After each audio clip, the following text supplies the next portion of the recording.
On l'appelle la vitamine du soleil. Et pourtant, près de 8 Français sur 10 en manquent. La vitamine D3 plus la vitamine K2, est-ce que ça ne serait pas un duo essentiel pour notre santé ? Alors nous allons voir ce que disent les experts. La vitamine D3, c'est une alliée pour votre santé, de toute façon, qu'on oublie trop souvent et qu'on sous-estime largement. La vitamine D3, ça se contente pas de renforcer vos os, ça c'est sûr. Et puis elle agit aussi sur votre cerveau, sur votre immunité, et puis ça pourrait même freiner certains cancers, disent certains spécialistes. Alors en quelques minutes, nous allons découvrir pourquoi elle mérite toute notre attention. Et restez bien avec nous, car dans un instant, on verra pourquoi prendre simplement de la vitamine D toute seule peut parfois s'avérer dangereux pour vos artères et si vous oubliez un détail absolument crucial. Mais d'abord, voyons comment elle fonctionne dans votre corps. J'ai demandé au professeur Henri Joyeux, cancérologue français qui est bien connu, qu'on voit régulièrement à la télé, sur YouTube, etc. Et au docteur Nick Serowski, très connu en Amérique, qui est américain, qui vit dans le Michigan, c'est-à-dire au nord des États-Unis, à côté des Grands Lacs, pour vous dire que c'est pas un pays qui est spécialement ensoleillé non plus. Et en fait, je leur ai demandé de me faire bénéficier de leur expertise médicale, et puis pour vous présenter en fait cette vitamine qui en fait se comporte exactement comme une hormone, et comme le dit le professeur Joyeux. Alors, nous allons voir 4 parties, pour dévoiler les apports essentiels de cette vitamine. Le premier, c'est le rôle fondamental dans le corps. Et le deuxième, c'est l'impact également sur le cerveau. Alors ensuite, nous verrons les 2 autres parties, 3 et 4, qui sont indispensables, que nous verrons ensemble, bien sûr. Alors, passons tout de suite à la partie 1. Tout d'abord, c'est l'absorption du calcium. Alors, sans vitamine D3, il y a seulement 10 ou 15% du calcium alimentaire qui est absorbé. Avec la vitamine D3, c'est entre 30 et 40%. Et des spécialistes conseillent de prendre de la vitamine D3 enrichie avec de la vitamine K2, MK7 pour être précis. Ah, c'est ça le fameux secret pour éviter d'avoir les artères bouchées?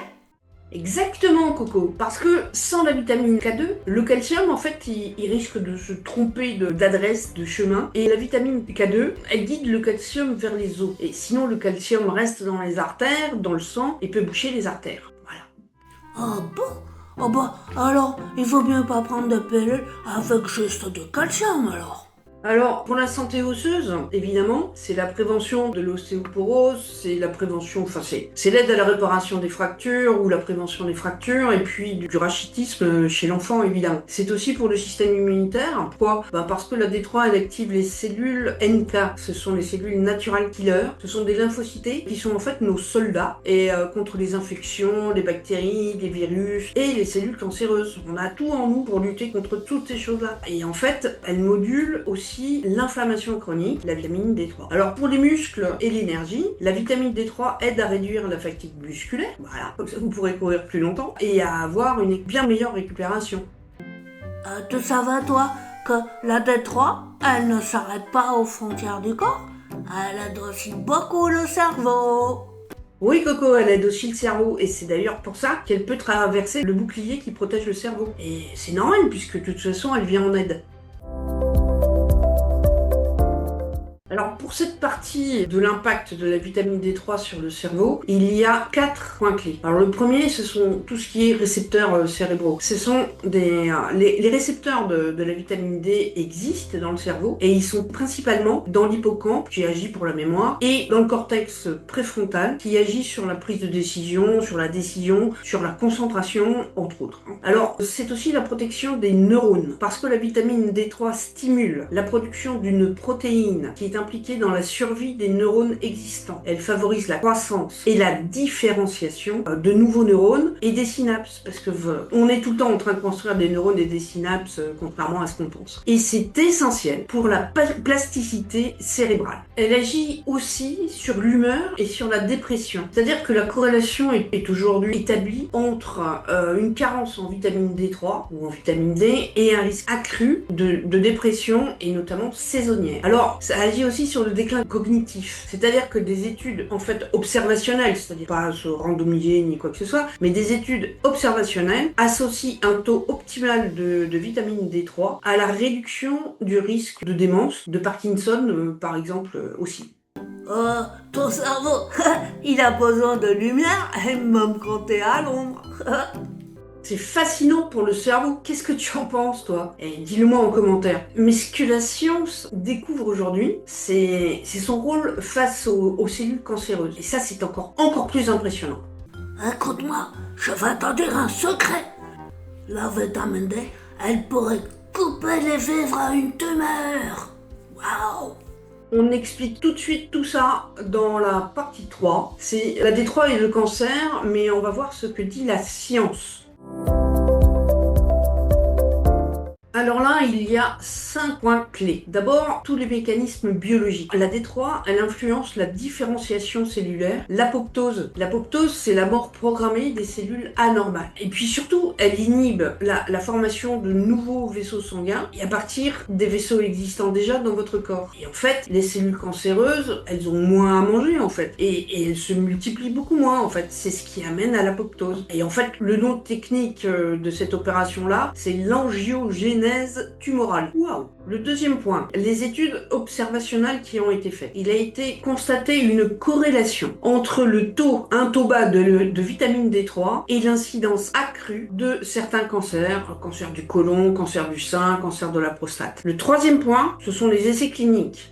Alors évidemment, les résultats sont plus nuancés, mais la supplémentation pourrait réduire la mortalité quand même par cancer, plutôt que de voir le cancer se développer. Mais attention, comme je le disais au début, l'efficacité dépend d'un critère qui est tout à fait particulier, un critère physique que beaucoup de personnes ignorent et qui change totalement la dose de vitamine D à prendre. Ça, je vous en parle juste après.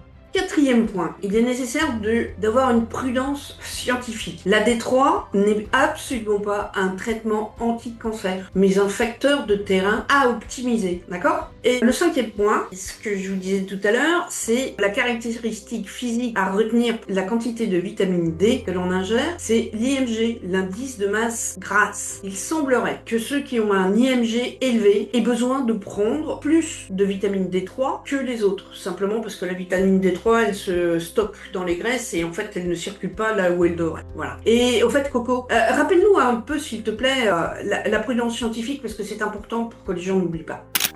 Eh oh, fais attention quand même, hein, parce que un taux sanguin de vitamine D au top, bah ça garantit pas du tout d'éviter le cancer, hein. Oui, mais un déficit chronique de vitamine D pourrait lui ouvrir la porte. Alors, c'est pour ça que j'accompagne plus de 100 personnes pour améliorer leur bien-être, puis leur bien vieillir surtout. Alors faites comme elle, cliquez sur le lien en dessous de la vidéo, dans la description ou dans le premier commentaire, pour qu'on puisse faire le point ensemble.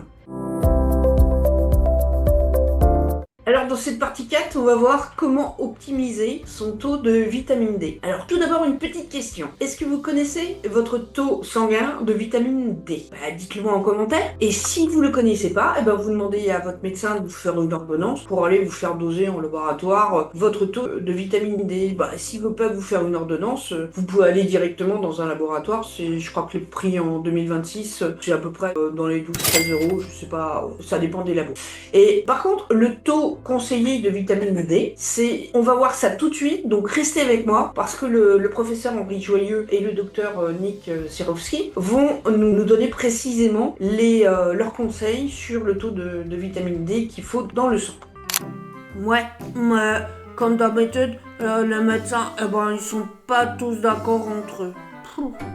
Effectivement, certains préconisent un maximum de 20 ou 30 nanogrammes par millilitre. C'est ce qui est écrit sur les rapports de laboratoire, nanogrammes par millilitre. Donc certains préconisent simplement un maximum de 20 ou 30. D'autres disent entre 30 et 60. Et certains préconisent entre 80 et 100. Alors je ne me prononce pas sur le taux qu'il faut et qui est le meilleur. Mais il semblerait qu'aujourd'hui, beaucoup de médecins se prononcent pour un taux de 60 nanogrammes par millilitre minimum. Je vais vous dire le conseil de l'ANSES, parce que de toute façon c'est la version officielle, c'est elle qui domine aujourd'hui. En fait, ils disent comment veiller à un apport en vitamine D suffisant dans son organisme de façon quotidienne. Alors deux voies permettent de couvrir les besoins quotidiens en vitamine D. Il y a d'abord l'exposition au soleil. Aujourd'hui à Brest, ça va. En fait, vous vous exposez au soleil 15 à 20 minutes en fin de matinée ou dans l'après-midi et vous assurez votre organisme un taux suffisant en apport apport en vitamine D quotidien. Alors des médecins disent que c'est complètement insuffisant. D'abord, vous ne mettez pas au soleil derrière une vitre, ça c'est clair, les UV passent pas, ça fait pas le même résultat. Il faut que vous soyez dehors. Mais des médecins disent que c'est insuffisant. Montrer les bras et la tête. En fait, ce qu'il faut faire, et c'est le docteur Sirovski qui le dit, celui qui habite dans le nord de l'Amérique, à côté des Grands Lacs, et il dit qu'il faut se exposer le corps entier à 30 minutes à 1 heure par jour, tous les jours. Voilà. Ou alors, prendre des compléments. Et ça, je vous en parle dans un instant. Alors l'ANSES, comme quand même pas mal de médecins qui sont plus spécialisés, recommande d'une façon générale la consommation d'aliments riches en vitamine D, comme par exemple l'huile de foie de morue, comme on faisait quand on était gamin, le foie de morue, les œufs de poisson, cabillaud, saumon, les poissons gras tels que le hareng, les sardines, qu'est-ce qu'il y a, le saumon, mais là par contre faut faire attention parce qu'il y a des métaux lourds, les anchois, les maquereaux, les petits poissons en général c'est mieux. Et puis les produits enrichis en vitamine D, éventuellement comme des céréales, des matières grasses ou alors des produits laitiers, mais aussi certains champignons tels que les girolles, très bon, et les cèpes et les morilles. Ouais, vous allez vous régaler. Ah ouais? Quand il n'y a pas de soleil, comme chez toi à Brest, hein, celui. Ah bah, on fait comment?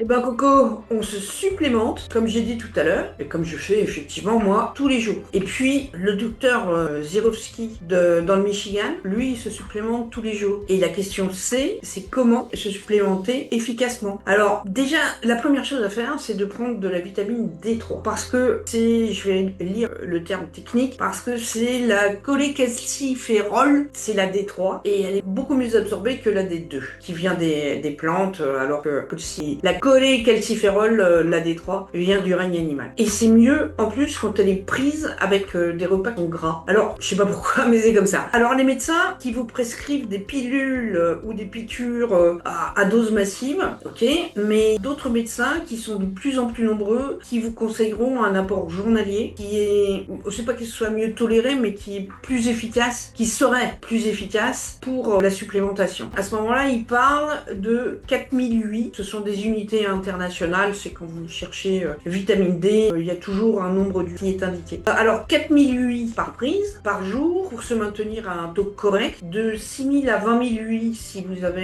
vous devez remonter un taux de vitamine D dans votre sang. Et c'est le docteur Zirovski qui lui utilise ce 20 000 UI par jour, mais il a un problème très spécifique actuellement, et il le fait sur un temps court, un mois par exemple, et il refait tester son taux de vitamine D tous les mois. C'est uniquement si vous êtes carencé, hein. On est bien d'accord? Alors voilà, c'est de toute façon, vous faites surveiller votre taux si possible, et sinon vous allez en labo et vous payez une douzaine d'euros pour faire le test. Voilà. La seule différence entre les deux solutions, c'est qu'en France, d'abord la première vous est prescrite par un médecin, donc les doses massives sont traitées en tant que médicaments et sont donc remboursées par la sécurité sociale. Par contre, quand vous vous supplémentez avec les gouttes tous les jours, ça c'est pas remboursé, ça sort de votre poche. En même temps, ça coûte pas très cher, hein. Et puis le conseil du docteur Joyeux, parce que c'est important et vous l'attendiez depuis tout à l'heure, c'est tellement intéressant parce que il conseille environ 4 à 6 000 UI par jour. Il parle en tant que cancérologue, hein. Il conseille 4 à 6 000 UI par jour en prévention d'une récidive du cancer et également dans le courant du traitement contre le cancer, c'est-à-dire la chimiothérapie ou la radiothérapie. Et ainsi que pour les scléroses en plaques. D'ailleurs, il faut se complémenter en vitamine D. Et ça, je le fais tous les jours parce que j'ai une sclérose en plaques.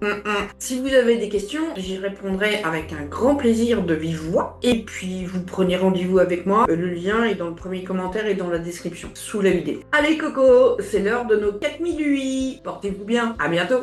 La vitamine D n'est pas un remède de miracle, mais un levier simple, accessible et trop souvent négligé. Faites donc doser votre taux, exposez-vous raisonnablement au soleil et si besoin, supplémentez-vous intelligemment. Votre corps, votre cerveau vous remercieront.